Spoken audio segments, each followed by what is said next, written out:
Nos ouvindo. Inicialmente, Isfer, muito obrigado pelo convite. Você sabe que eu tenho um carinho muito grande, respeito e gratidão muito grande a você. E é um prazer estar participando do seu evento. Boa tarde para os nossos acompanhantes, Sang, Jorge, todo mundo. Gente, o Isfer pediu para que eu falasse um pouquinho de transfusão feto-fetal e tratamento e prognóstico neurológico. A gente sabe que qualquer tratamento durante o pré-natal tem um objetivo único. Esse objetivo é a gente chegar no final da gestação com a mãe saudável e o feto vivo e saudável. E na transfusão feto-fetal, nem sempre isso é possível. Na verdade, esse daqui é o cartão de visita da transfusão feto-fetal. Aqueles fetos que evoluem com transfusão feto-fetal e não tem tratamento adequado, 90% desses fetos eles vão evoluir com óbito ou durante a vida intrauterina ou no período neonatal, e aqueles 10% que não evoluíram com óbito, eles acabam 50% evoluindo com uma lesão neurológica, e desses que evoluem com lesão neurológica, metade deles vão ter paralisia cerebral. Então, esse cartão de visita é muito importante a gente ter ele em mente, porque para fazer o diagnóstico e para fazer o tratamento, é preciso que a gente rastreie as gestações de risco de forma adequada. E a gestação de risco para transfusão feto-fetal é aquela gestação gemelar monocoriônica. A gente sabe que a corionicidade da gestação ela pode ser vista no primeiro trimestre. Na verdade, quanto mais precoce, maior a nossa acurácia em definir essa corionicidade. No primeiro trimestre é 100% de acurácia. E essas gestações, que são monocoriônicas, devem ser acompanhadas de forma adequada a partir de 16 semanas, com ultrassons a cada 2 semanas, exatamente para que, se houver desenvolvimento da síndrome de transfusão feto-fetal, a gente possa intervir. Bom, a gente sabe que essa síndrome ela acontece nessas gestações monocoriônicas e elas acontecem em 90% das vezes das gestações monocoriônicas. A gente tem passagem de sangue de um lado, de um sítio placentário para o outro, de forma equilibrada. Os dois genes trocam a circulação de forma equilibrada e não há prejuízo nem benefício nem para um nem para o outro. Porém, em 10% dessas gestações monocoriônicas, existe um desequilíbrio da passagem de sangue de um feto para o outro. E esse desequilíbrio faz com que um feto receba mais sangue, fique hipervolêmico, o outro feto perca sangue, fique hipovolêmico, e essas alterações de volemia acabam levando a alterações anatômicas, alterações funcionais e alterações hormonais. Essas alterações é que vão caracterizar a síndrome de transfusão feto-fetal. E essas alterações acabam sendo responsáveis por toda a sequela que essa síndrome possa trazer para aquela gestação. A gente sabe que esses fetos acabam evoluindo com polidramnia, anidramnia, restrição de crescimento, morte fetal, parto prematuro, morte neonatal, e todas essas consequências da síndrome são responsáveis por um aumento na lesão cerebral desses fetos. Bom, se a gente tem essas consequências levando à lesão cerebral, a racionalidade do tratamento é exatamente impedir que esse desbalance entre as circulações aconteça. E para impedir que esse balance aconteça, a gente tem hoje um método de laser que faz a coagulação desses vasos que fazem a troca entre um lado e o outro placentário. Bom, o que justifica o dano neurológico no feto com transfusão feto-fetal? Nós sabemos que a prematuridade e o baixo peso, sendo que a prematuridade, em especial aquela abaixo de 32 semanas, estão extremamente relacionados ao dano neurológico.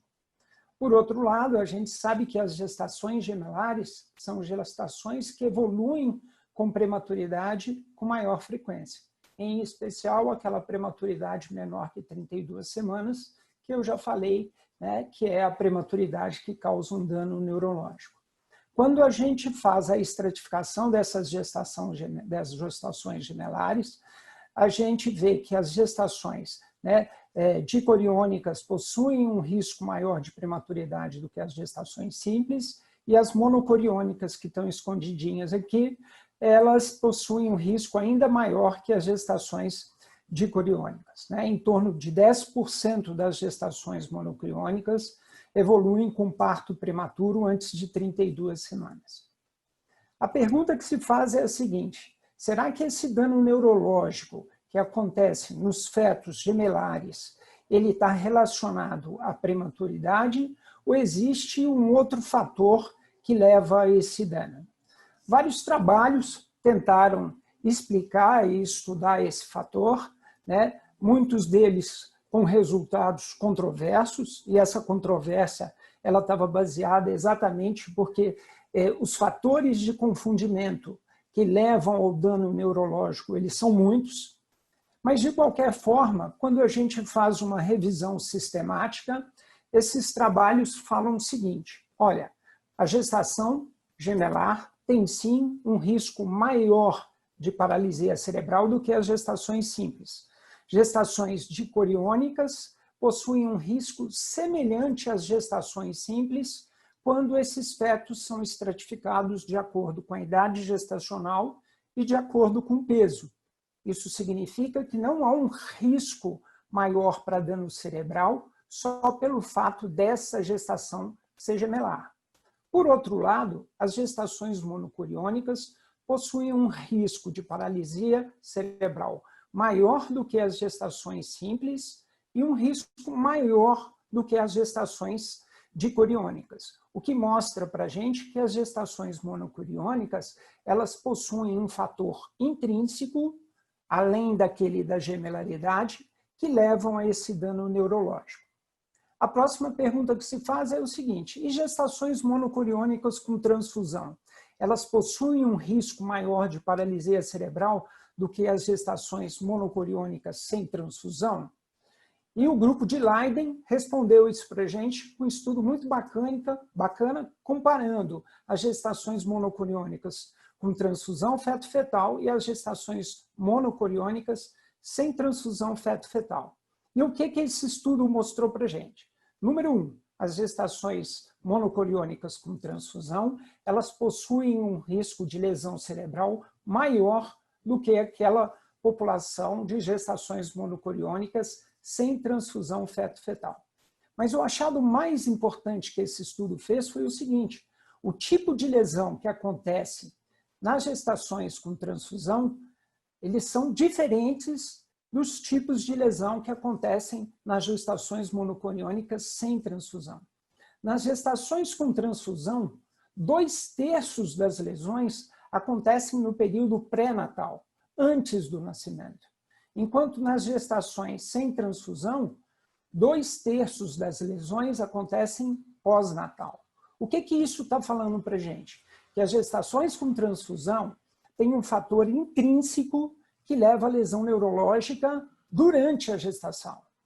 E nas gestações sem transfusão? Na verdade, o risco de lesão neurológica está relacionado à prematuridade. São aqueles fetos que nascem prematuramente e a lesão neurológica acontece no pós-natal. Esse mesmo grupo de Leiden questionou por que aconteceriam essas lesões cerebrais, né, no período pré-natal. E eles falam o seguinte: olha, isso pode acontecer por causa da hipervolemia e hipovolemia, ou seja, o distúrbio hídrico que acontece entre as circulações, devido à anemia do feto doador, devido à restrição de crescimento daquele feto menor, devido à lesão vascular pela policitemia, pela hiperviscosidade do sangue do receptor e pela morte de um dos gemelares. E eles viram também que esse dano neurológico ele estava relacionado ao estadio de Quintero, em especial estadio 3 e estadio 4. Além de tudo isso que eu citei com relação a fator prognóstico para dano neurológico, nós sabemos que essas gestações monocoriônicas, quando ocorre o óbito de um gemelar, o risco para lesão neurológica ele é muito maior do que o risco quando ocorre morte de um gemelar nas dicoriônicas. E esse risco ele é 5 vezes maior nas gestações monocoriônicas do que nas gestações dicoriônicas. Então, o fator morte fetal é um fator muito ruim para levar a dano neurológico no feto sobrevivente. Tá? O grupo da França, do professor Yves, ainda relaciona a esse fator neurológico duas consequências do tratamento pelo laser, que é a TAPS, o desenvolvimento da síndrome TAPS, e o desenvolvimento de recorrência naqueles fetos tratados. Se acontece TAPS ou recorrência, o dano neurológico daquela gestação, ele também está aumentado. Dessa forma, se a gente pensa em evitar dano neurológico nas gestações onde tem transfusão, eu tenho que evitar prematuridade, evitar baixo peso, variação hemodinâmica, morte de um gemelar e complicação daquele tratamento. Se eu conseguir fazer isso, eu consigo melhorar o prognóstico neurológico daquele feto. E aí começaram na década de 90 a aparecerem os trabalhos que falavam o que a gente podia fazer para melhorar esse prognóstico neurológico. E aqui eu vou dar uma atenção específica, não ao resultado do tratamento de amniodrenagem ou do tratamento pelo laser, mas o resultado neurológico especificamente e com as variáveis que estão relacionadas a esse resultado neurológico. Então, a amniodrenagem, eles viram que ela aumentava a idade gestacional do parto, enquanto que na amniodrenagem esse parto acontecia por volta de 32 semanas. Nos fetos que evoluíam sem tratamento, esse parto acontecia por volta de 28, 29 semanas. Ele diminuía a quantidade de hemorragia intraventricular no período neonatal, em especial as hemorragias que estão relacionadas ao mau prognóstico cerebral, que é a hemorragia grau 3 e grau 4, e diminuía a chance de acontecer a paralisia cerebral. E depois aqui, esse zero está aqui, não é datilografia errado, não, eu explico depois na hora que a gente for fazer os comentários. Mas a chance de paralisia cerebral com a amniodrenagem era em torno de 15%. Simultaneamente aos trabalhos da amniodrenagem, começaram a aparecer os trabalhos que falavam do laser. O professor Delia fez o primeiro caso de laser em 1988, em 90 ele apresentou 3 casos, e logo em 95 ele apresentou a primeira série de casos dele, onde ele via que a sobrevivência com laser era maior do que da amniodrenagem e que a quantidade de fetos sem comprometimento neurológico também era maior do que aqueles que faziam amniodrenagem.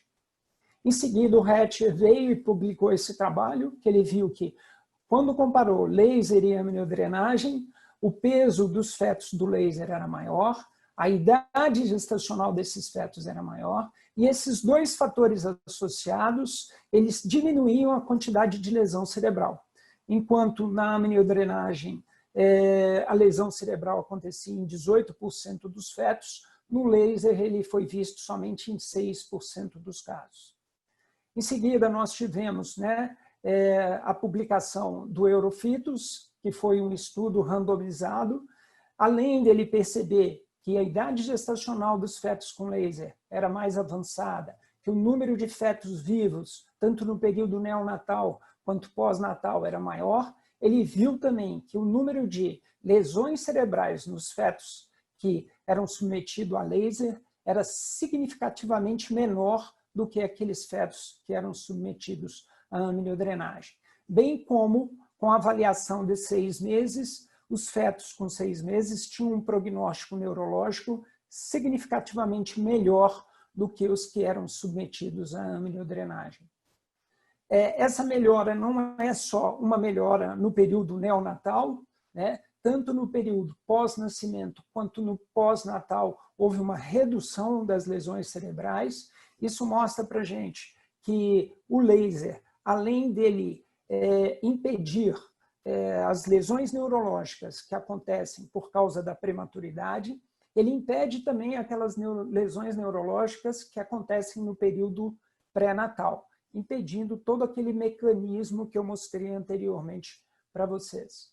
Então, é importante ter em mente que o laser ele não só atua diminuindo a prematuridade e com isso melhorando o prognóstico neonatal, mas atua também impedindo os processos que levam a dano cerebral no período pré-natal.